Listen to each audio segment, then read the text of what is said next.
મોટી બ્રેકિંગ ખબર ઉધના વિસ્તારના ભીમનગર આવાસમાં ફરી એકવાર આગની ભયાનક ઘટના સામે આવી છે.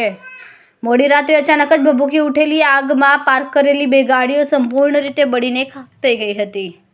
આગ એટલી બધી વિકરાળ હતી કે નજીકના મકાનને પણ નુકસાન પહોંચ્યું હતું, જેના કારણે સ્થાનિકોમાં ભયનો માહોલ ફેલાયો હતો.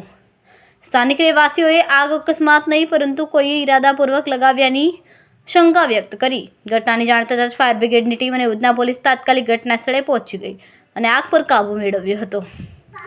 હાલ પોલીસ દ્વારા આસપાસના સીસીટીવી ફૂટેજની તપાસ શરૂ કરી દેવામાં આવી. ફરિયાદ નોંધાયા બાદ આગળની કાયદેસરની કાર્યવાહી હાથ ધરવામાં આવશે. કેમેરામેન હર્ષદ પાટીલ સાથે સુનિલ પાટીલ, સમય મીડિયા ન્યૂઝ, સુરત.